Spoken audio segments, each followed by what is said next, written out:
Seigneur, merci pour ce que nous venons de chanter. Nous voulons te glorifier, Seigneur, pour la puissance de la croix. Seigneur, c'est une vérité tellement glorieuse, Seigneur, étonnante, qui nous remplit, Seigneur, d'émerveillement. Et aujourd'hui, Seigneur, c'est sur ce thème-là que nous voulons nous entretenir et nous espérons, Seigneur, que tu puisses ouvrir les yeux de notre cœur afin, Seigneur, qu'on puisse voir la gloire de ton Fils Jésus-Christ. Seigneur, que notre foi, Seigneur, soit fortifiée. Le désir de mon cœur, c'est que la foi de mes frères et de mes sœurs ici présents, Seigneur, soit réellement ancrée dans ce rocher inamovible qui a été, Seigneur, fixé par la croix de notre Seigneur Jésus-Christ. Je te prie, Seigneur, que tu puisses nous aider par ton esprit, à celui qui prêche et à celui qui écoute, Seigneur, de pouvoir recevoir cette parole avec adoration. Merci pour toutes les choses, Père. Au nom de Jésus. Amen. Et Amen. Donc, nous venons de chanter, pour ceux qui l'ont compris, la puissance de la croix. Nous sommes tous conscients que la mort de Christ à la croix est un élément central dans l'Évangile. Tous nous savons que la mort de Christ a une place imminente dans l'Évangile de Christ. Et nous croyons tous dans la puissance de la croix. Et aujourd'hui, c'est le thème sur lequel nous allons nous entretenir. Pour ceux qui étaient présents les dernières fois, alors, nous avons pu voir les doctrines de la grâce. Donc, nous avons pu voir déjà deux des doctrines. Nous avons vu la dépravation totale. Nous avons vu aussi l'élection inconditionnelle. Et aujourd'hui, nous allons voir ce qu'on appelle l'expiation efficace. Alors, cela dépend des personnes. Elle a un nom différent. Il y en a qui disent une rédemption particulière ou expiation limitée. Moi, je suis plus enclin sur ce titre-là, l'expiation efficace. Parce que la question que nous allons essayer de répondre aujourd'hui concerne l'objectif de la croix. Quel était l'objectif de Christ en mourant sur la croix comme expiation pour le péché? Lorsque Dieu a envoyé son Fils mourir sur une croix, quel était l'objectif que Dieu visait? Quel est le but que Dieu veut atteindre par la mort de son Fils? Maintenant, en considérant cette question, quel est le but que Dieu veut atteindre? Nous avons seulement deux possibilités. Et voici les possibilités. La première possibilité, c'est que Dieu veut créer une possibilité de salut pour tous les hommes sans exception, mais sans pouvoir garantir le salut d'aucun. C'est une possibilité de tous les hommes sans exception, mais il ne peut pas garantir le salut de toutes ces personnes. C'est-à-dire que l'expiation par elle-même ne rend pas possible le salut de tous les êtres humains. C'est la première possibilité. Et la deuxième possibilité, c'est que Dieu visait à assurer et garantir de manière infaillible le salut d'une grande multitude. Maintenant, pour répondre à cette question, à ce que nous venons de planter ici comme deux possibilités, ma profonde conviction, c'est que nous devons établir premièrement par les Écritures qu'est-ce que Christ obtient par son expiation. Est-ce que l'expiation obtient simplement des possibilités ou est-ce que l'expiation que Christ fait obtient des résultats concrets? C'est ce que nous allons essayer de faire en explorant cette doctrine de l'expiation de Christ durant 2 dimanches. Nous allons faire une première partie aujourd'hui, certainement le 2 janvier. J'en ferai une deuxième. Nous allons voir durant ces 2 enseignements, nous allons voir 3 choses. Nous allons voir la nature de l'expiation. Nous allons voir l'expiation et le ministère du souverain sacrificateur. Et nous allons voir l'expiation et la nouvelle alliance. Aujourd'hui, simplement, nous allons être dans le premier point. Nous allons voir la nature de l'expiation. Je veux que pour un moment, vous venez avec moi à Gethsémani. À Gethsémani, ce moment-là où où Jésus est prêt à donner sa vie en sacrifice pour le péché.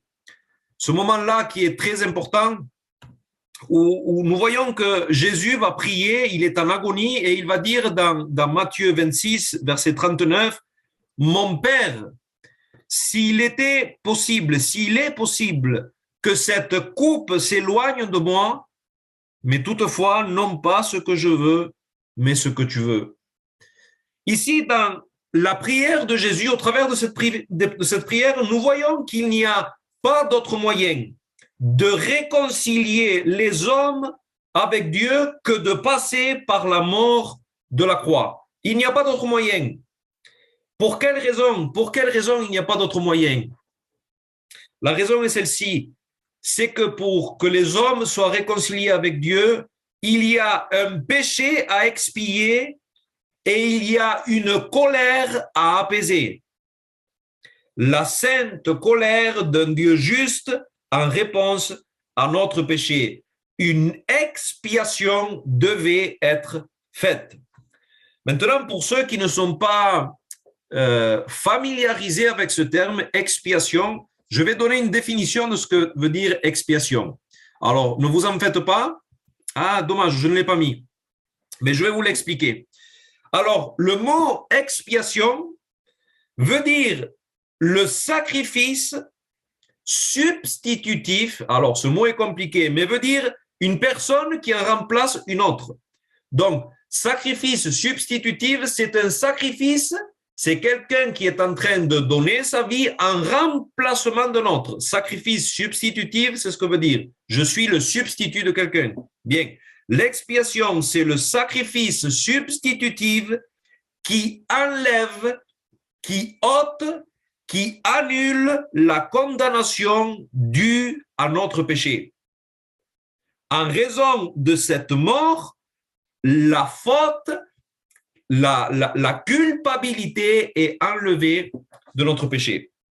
C'est ce que veut dire l'expiation. Maintenant, en tant que pécheurs, nous avons 4 problèmes principaux dans notre relation avec Dieu. 4 problèmes.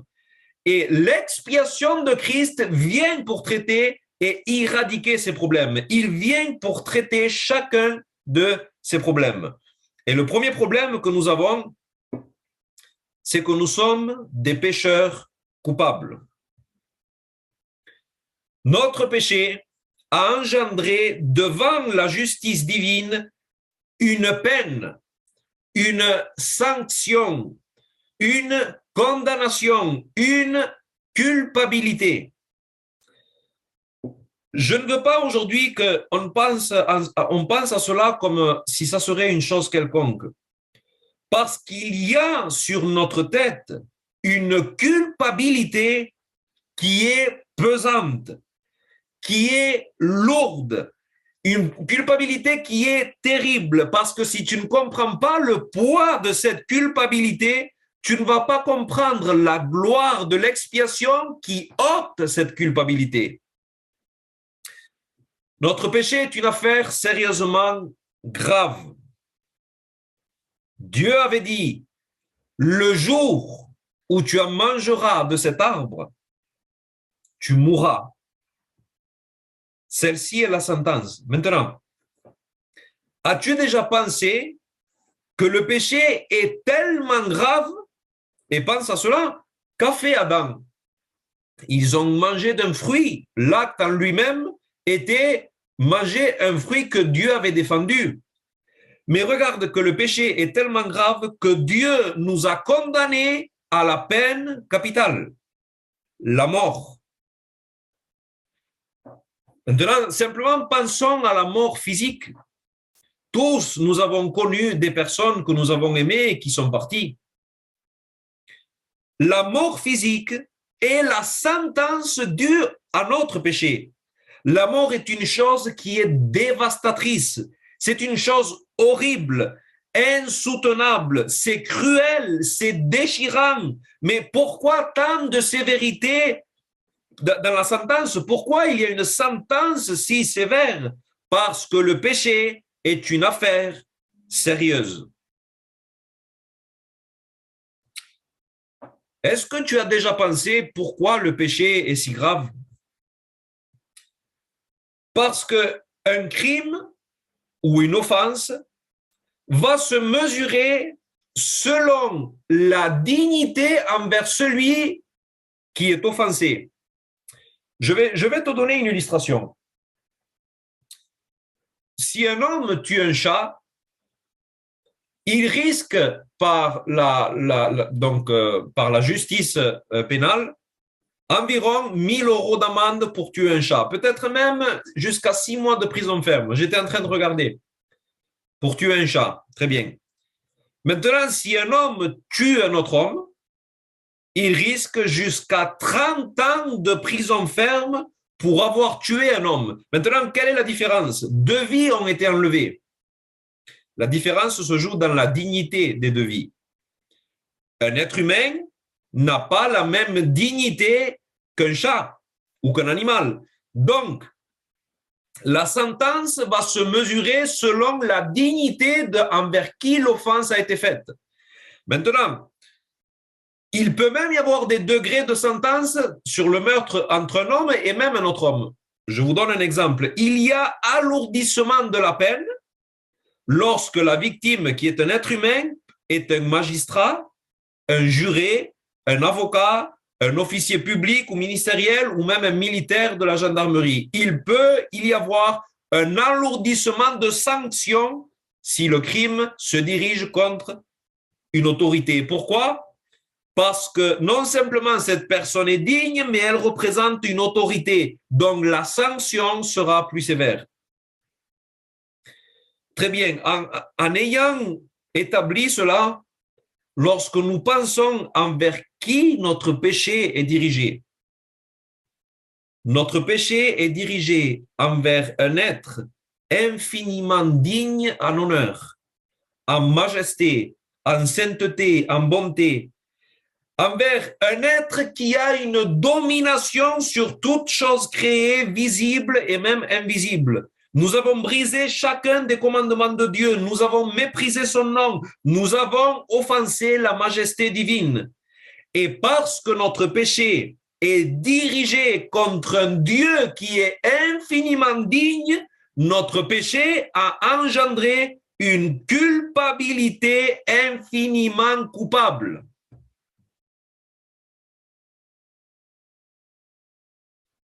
Et un mal infini doit recevoir un châtiment infini.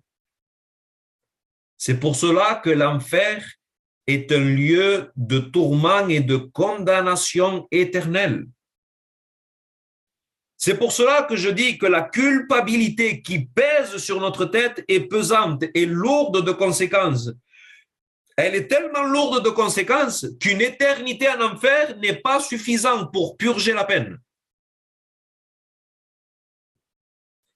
Notre péché est sérieux.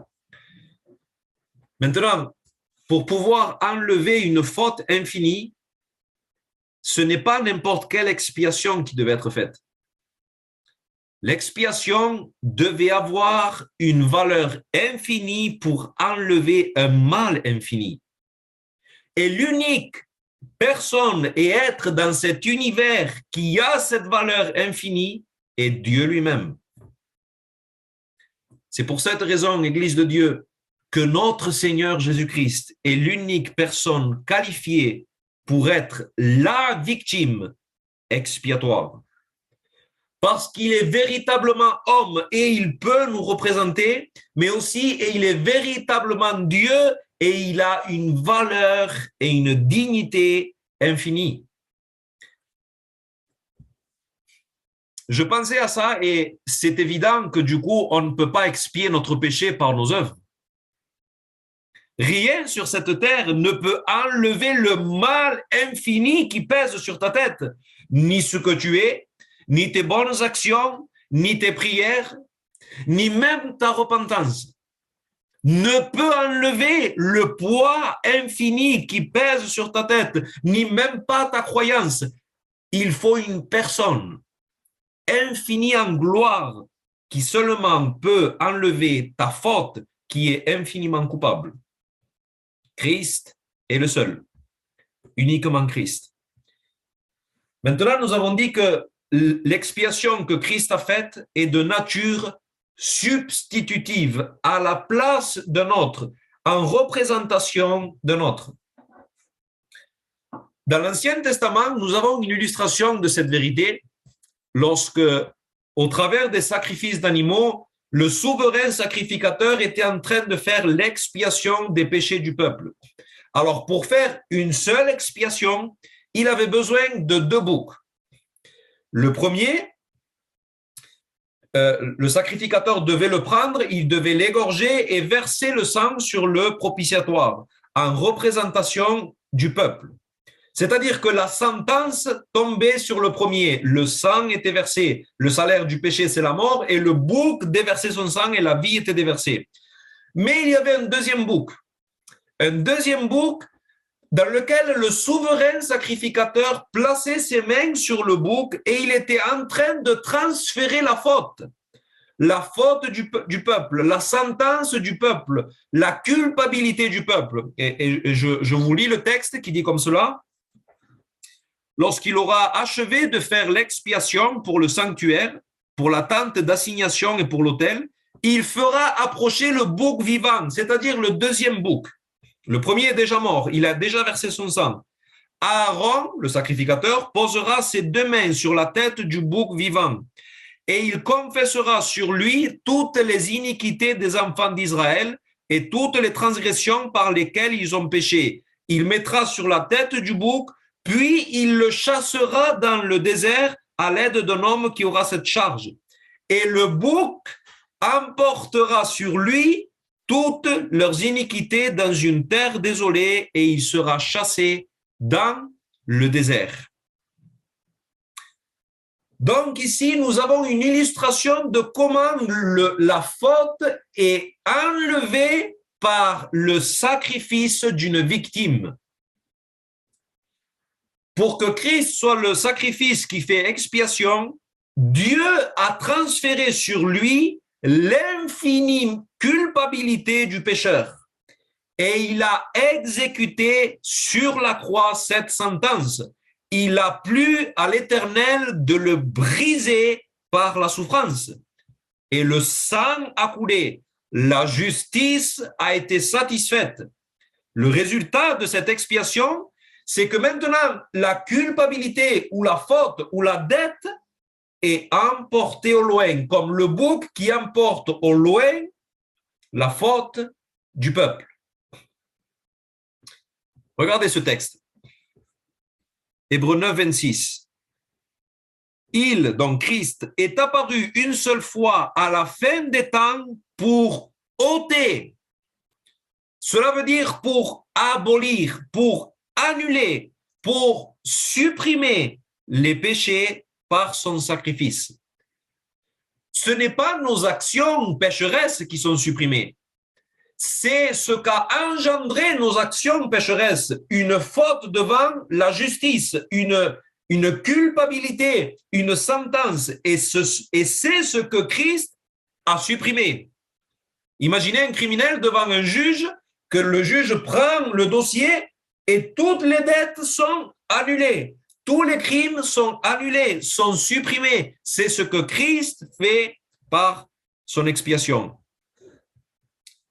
Hébreux 2, 17. En conséquence, il a dû être rendu semblable à toute chose à ses frères, afin qu'il fût un souverain sacrificateur miséricordieux et fidèle dans le service pour faire l'expiation des péchés du peuple. Qu'est-ce que Christ a obtenu par son expiation? Il a ôté, il a annulé, il a supprimé la faute.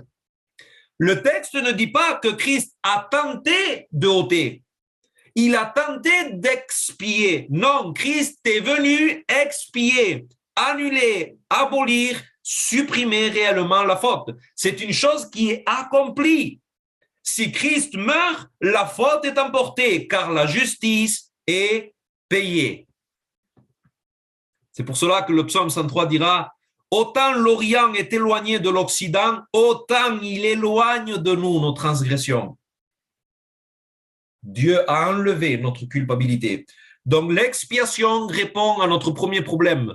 Nous sommes des pécheurs coupables et donc ça répond à ce problème. Le deuxième problème que nous avons et que l'expiation répond, c'est que nous sommes esclaves du péché et de Satan. Par son expiation, Christ obtient la rédemption de ceux qui sont esclaves, de ceux qui sont enchaînés par le diable et par le péché. Le mot rédemption veut dire liberté. La rédemption, c'est la liberté qui a été obtenue pour un esclave par le moyen d'un paiement. Lorsque un homme riche versait un prix et que cet esclave était libéré, il venait d'obtenir sa rédemption, sa libération. Très bien. Tite 2, verset 14. En parlant de Christ, il s'est donné lui-même pour nous, afin de nous racheter de toute iniquité et de se faire un peuple qui lui appartienne, purifié par lui et zélé pour les bonnes œuvres. Lorsque Christ est en train de mourir pour nous sur la croix, de s'offrir comme la victime, qu'est-ce qu'il obtient? La rédemption. Il obtient la liberté. Si Christ a racheté réellement et a obtenu une rédemption, l'esclave est libéré. La rédemption obtient toujours la liberté de ceux pour qui elle a été payée. Le texte ne dit pas que Christ a tenté de racheter, il rachète réellement et il emporte tous ceux qu'il a rachetés. Un autre texte. Colossiens 1,13, qui nous a délivrés de la puissance et des ténèbres et nous a transportés. Ce n'est pas une tentative, cela. Christ vient et nous transporte d'un lieu à un autre, dans le royaume du Fils de son amour, en qui nous avons la rédemption, la rémission des péchés. Un autre texte, Hébreux 2, 14 à 15. Ainsi donc, puisque ces enfants ont en commun le sang et la chair, lui aussi, pareillement, a partagé la même condition pour réduire à rien, par sa mort, celui qui détenait le pouvoir de la mort, c'est-à-dire le diable. Et qu'est-ce qu'il a fait par sa mort? Et délivrer ceux qui, par crainte de la mort, étaient retenus dans l'esclavage toute leur vie. Question, est-ce que Christ a délivré ou il a créé une possibilité? Le texte dit, il a délivré par sa mort. Il a délivré, pourquoi? Parce qu'il a payé. Ceux que Christ a rachetés, il les emporte. Hébreux 9, 12. Il est entré une fois pour toutes dans le lieu très saint, non avec le sang des boucs et des veaux, mais avec son propre sang, ayant obtenu une rédemption, une libération éternelle. Encore une fois, est-ce que Christ a acquis par son sang une possibilité de rédemption? Non. Il a obtenu une rédemption éternelle. C'est fait, c'est quelque chose qui est réalisé. Troisièmement, nous sommes sous la colère de Dieu et l'expiation vient répondre à cette nécessité, à ce problème. En raison de notre rébellion, la juste et sainte colère de Dieu était enflammée contre nous. Nous avons dit tout à l'heure que notre péché est grave. Notre péché est grave parce qu'il a été commis contre un être infiniment digne. Mais la Bible dit que par sa mort, Christ est notre propitiation. Que veut dire propitiation? C'est le sacrifice qui dévie et qui apaise la colère de Dieu. C'est le sacrifice qui a épuisé toute la colère qui était accumulée. 1 Jean 4, 10. En ceci est l'amour. non en ce que nous ayons aimé Dieu, mais en ce que lui nous aima et qu'il envoya son Fils pour être la propitiation pour nos péchés. Par sa mort expiatoire, Christ a été notre propitiation. Les demandes de la justice et sa sainteté contre le mal infini que nous avions commis contre Dieu ont été pleinement satisfaites par la personne de Christ. Dieu est désormais favorable. La colère de Dieu a été changée par son sourire éternel. Maintenant, pense un peu à ce raisonnement. Comment est-ce possible que le mal infini commis par d'innombrables pécheurs, un mal infini, un seul pécheur commet un mal infini, maintenant multiplie cela par le nombre de pécheurs. Comment est-ce possible que par son expiation, Christ a pleinement satisfait par sa seule personne et il les sauve d'une éternité en enfer? Comment est-ce possible? Pour vous donner une image, une illustration, pensez que chacun d'entre nous, nous appartenons à un royaume, à un roi, on va dire qu'on est 50 personnes et nous sommes des soldats du roi. Et un roi ennemi, pendant que notre roi est à la guerre, un roi ennemi vient et nous prend esclaves et il nous rend captifs. Nous sommes 50 soldats captifs. Et voilà que pendant que ces soldats sont captifs, d'autres rois viennent voir ce roi-là qui vient de nous enchaîner et disent je te donne 50 hommes des meilleurs que j'ai pour la libération de ces esclaves, je veux les racheter. Et cet homme dit non, il refuse catégoriquement, je garde ces personnes comme esclaves. Pourtant, il y en a 50, même valeur, 50 personnes contre 50. Mais voilà que notre roi revient de la guerre. Et lorsqu'il revient de la guerre, il apprend que ces soldats, 50 soldats sont captifs. Maintenant, il va lui-même et il dit, en échange de la libération de ces 50 captifs de mes soldats, tu me prends à moi. Et l'autre roi accepte immédiatement. Pourquoi?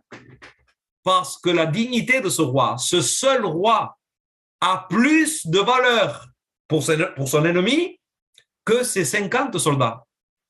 Sa seule valeur du roi, de la majesté, de la grandeur, de la royauté, vaut plus que 50 personnes à la fois. Nous devons comprendre la valeur de celui qui a souffert et celui qui est mort. Jésus n'était rien de moins que la plénitude de la divinité en forme corporelle. Si Christ était le Dieu infini fait chair, alors sa dignité et sa valeur étaient infinies. La valeur était infiniment supérieure à la valeur de tous ceux qu'il est venu sauver.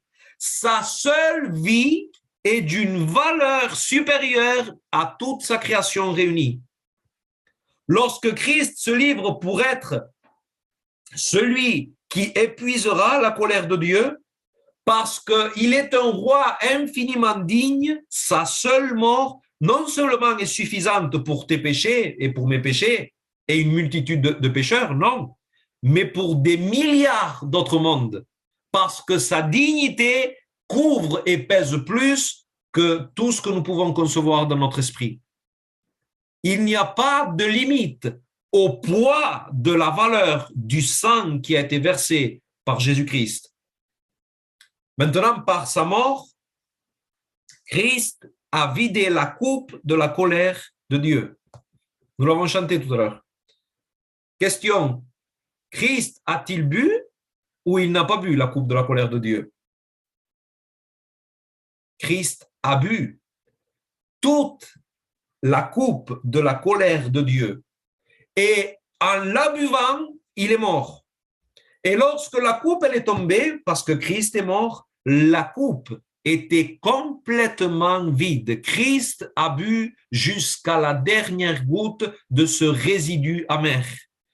Christ n'a pas obtenu une possibilité de propitiation. Christ a été notre propitiation.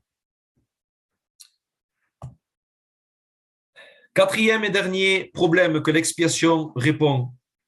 Nous sommes ennemis de Dieu dans nos cœurs. Nous sommes de ses ennemis. Par sa mort, non seulement Christ réconcilie Dieu avec nous parce qu'il satisfait la justice, mais il nous réconcilie à nous avec Dieu. Parce que, vous savez, souvent on pense que qu'il y a une hostilité entre Dieu et l'homme, mais que l'homme n'est pas hostile envers Dieu. Non, pour l'homme, Dieu est son ennemi. Et il faut que dans son cœur, il y ait une réconciliation. Et par sa mort, Christ non seulement réconcilie Dieu avec les hommes, mais les hommes avec Dieu. Par sa mort, Christ enlève l'hostilité qu'il y a dans nos cœurs et il obtient la réconciliation. Regardez ce texte. Et vous qui étiez étrangers et ennemis, par quoi? Par quoi on est ennemis? Par nos pensées. Notre manière de penser était hostile envers Dieu. Et par vos mauvaises œuvres, il vous a maintenant réconciliés par sa mort dans le corps de sa chair. Au travers de la mort de Christ, Dieu nous a réconciliés. Il ne tente pas de nous réconcilier. Il l'a fait. Frères et sœurs, ceci est une chose importante. Dieu ne fait pas des tentatives pour voir s'il peut obtenir des choses. Dieu ne fait pas des tentatives pour essayer de voir s'il peut obtenir les choses qu'il désire. Dieu accomplit des choses, tout simplement. Il obtient toujours le résultat qu'il désire obtenir. Par son expiation à la croix, Christ n'a pas créé une possibilité. Il l'a fait.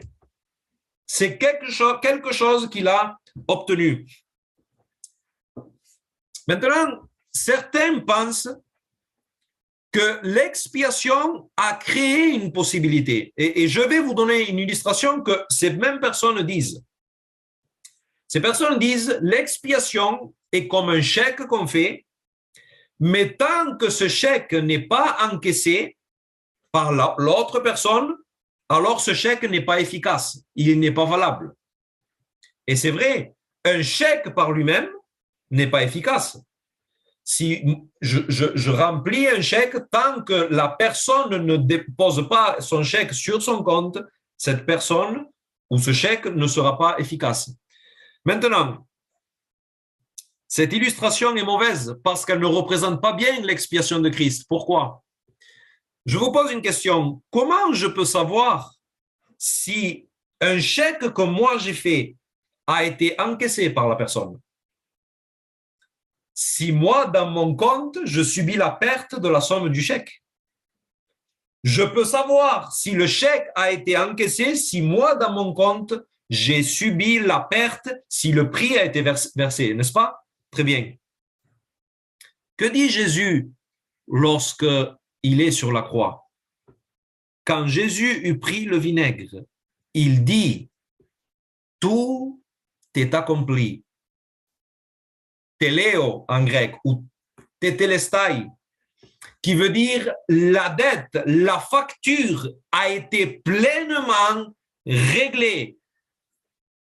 J'ai été débité et eux, ils ont encaissé. C'est ce que Christ est en train de dire. Tout a été parfaitement achevé. Et ceci, mes frères et sœurs, est le cri de victoire le plus glorieux qui a été poussé dans cet univers. Christ a tout accompli. C'est pour cela que la Bible dit qu'il n'y a donc maintenant plus jamais une condamnation pour ceux qui sont en Jésus-Christ.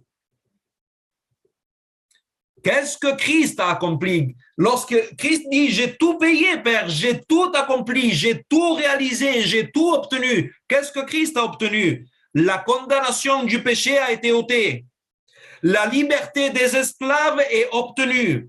La colère, la coupe de la colère a été vidée et la réconciliation a été obtenue. Par son expiation, Christ efficacement a accompli tout ce qu'il est venu accomplir.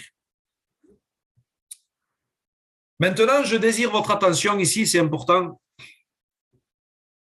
tout ce que Christ a obtenu par son expiation est de nature substitutive. Nous avons dit qu'il l'a fait en remplacement d'une autre, à la place d'une autre. Et celui-ci est le cœur du sujet. Si on comprend l'expiation et si on comprend qu'elle est de nature substitutive, si nous comprenons que l'expiation a obtenu tous ses résultats, voici la logique. Si Christ s'est substitué à chaque être humain qui a vécu, qui vivra, alors toute la race humaine serait sauvée et l'enfer serait vide. Je vous pose la question, pourquoi un homme pécheur souffrirait l'éternité en enfer, la colère de Dieu, alors que Christ l'a déjà bu à sa place? Dieu serait injuste pour exécuter sa sentence deux fois, une fois sur la personne de Christ et une fois sur le pécheur en enfer. Dieu serait en train d'encaisser deux fois la même dette et Dieu n'est pas un juge injuste. Cela est impossible. Ainsi, en comprenant la nature de l'expiation, nous pouvons maintenant comprendre que l'objectif de Dieu en envoyant son Fils comme expiation n'est pas simplement de créer une possibilité pour voir si les hommes pourraient être sauvés, mais sans garantir le salut d'aucun. Non. Le but de l'expiation, c'est d'assurer et de garantir de manière infaillible le salut d'une grande multitude. La Bible dit de plusieurs, de beaucoup. Regardez encore une fois avec moi le texte d'Ésaïe 53 que le frère a lu. Cependant, ce sont nos souffrances qu'il a portées. C'est de nos douleurs qu'il s'est chargé. Et nous l'avons considéré comme puni, frappé de Dieu et humilié. Mais il était blessé pour nos péchés, brisé pour nos iniquités. Le châtiment qui nous donne la paix est tombé sur lui. Et c'est par ses meurtrissures que nous sommes guéris. Il a plu à l'Éternel de le briser par la souffrance. Après avoir livré sa vie en sacrifice pour le péché, il verra une postérité et il prolongera ses jours. Et l'œuvre de l'Éternel prospérera entre ses mains. Ce n'est pas une possibilité ici. L'œuvre qu'il a fait va prospérer parfaitement. Maintenant, regardez. À cause du travail de son âme, il rassasiera ses regards. Mais une autre version le dit de manière plus claire. Il sera pleinement satisfait. En espagnol, il dit comme ça. Y verá el fruto de la aflicción de su alma y quedará satisfecho. C'est-à-dire que son expiation, lorsque Christ va voir le résultat de son expiation, son cœur sera pleinement satisfait. Est-ce que Christ pourrait être satisfait s'il a bu la colère de Dieu pour quelqu'un et cette personne termine en enfer? Non. Christ obtient tous les résultats qu'il avait déterminé atteindre par son expiation. Maintenant, regardez comment Ésaïe parle de cette expiation. Par sa connaissance, mon serviteur juste justifiera beaucoup d'hommes et il se chargera de leurs iniquités. Vous voyez, beaucoup d'hommes. C'est pourquoi je lui donnerai sa part avec les grands, il partagera le butin avec les puissants parce qu'il s'est livré lui-même à la mort et qu'il a été mis au nombre des malfaiteurs parce qu'il a porté les péchés de beaucoup d'hommes et qu'il a intercédé pour les coupables. L'expiation de Christ, mes frères et sœurs, est pleinement efficace. Efficace pour une multitude d'hommes et de femmes spécifiques, particulières et précises. Maintenant, qui est cette multitude d'hommes et femmes pour qui Christ a fait cette expiation? Nous allons le voir dans notre prochaine prédication. Je vous laisse un peu en baver pour aujourd'hui. Mais vous allez voir que les Écritures sont vraiment précises. Il y a une gloire extraordinaire dans cela. Mais pour finir, dans cette section que nous venons de voir, je voudrais appliquer cette vérité à notre vie. L'application ce matin, et c'est ce que moi, ça m'a fait du bien durant cette semaine.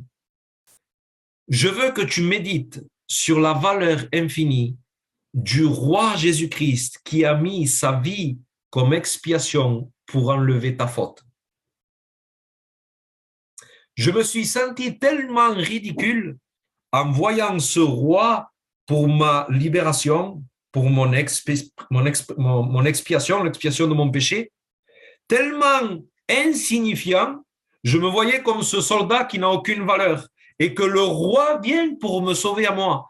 Combien sa vie et son expiation pèsent plus que tout ce que moi j'aurais pu créer et produire. Regardez ce texte, Hébreux 9, 13.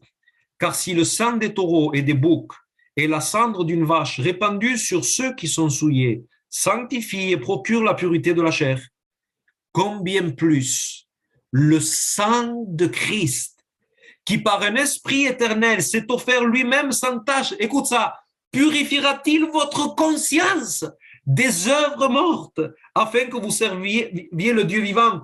Je ne sais pas si tu saisis aujourd'hui, je ne sais pas si tu le saisis, le poids de l'expiation de notre Seigneur Jésus-Christ. Comment sa dignité surpasse de loin le mal que tu as commis. Tu sais, pour que ta conscience soit encore troublée en raison de ton péché, de ta culpabilité, il faudrait que ton péché surpasse la valeur et la dignité du Fils éternel de Dieu. Il faudrait que le simple soldat captif ait plus de valeur que le roi majestueux qui s'est donné en échange pour sa liberté. Frère, sœur, ta faute est enlevée. Amen. Ta faute est enlevée. La culpabilité de ton péché est annulée. C'est fini. Elle est ôtée. Elle a été supprimée. Et ceci est glorieux. Tu n'as plus de dette envers la justice divine. C'est fini. Christ a payé. La colère de Dieu ne sera plus jamais pour toi ton partage. Christ a vidé ta coupe. Il l'a vidé littéralement. Et maintenant, pour que le sourire divin brille à jamais sur ta vie, par le prix de sa rançon, tes chaînes ont été pulvérisées. Tu es libre, mon frère et ma sœur, tu es libre de la condamnation, tu es libre de l'esclavage du péché, tu es libre de la puissance de Satan, tu es maintenant la possession réelle du Seigneur Jésus-Christ, parce qu'il t'a acheté par son sang. Tu as été réconcilié à tout jamais avec le Dieu de toute grâce par le sang versé du roi. Ô Église, combien nous sommes des personnes heureuses. Combien nous sommes des personnes heureuses. Aujourd'hui, nous avons sujet, Église, de nous glorifier dans notre Sauveur et Seigneur Jésus-Christ. Nous prions le Seigneur.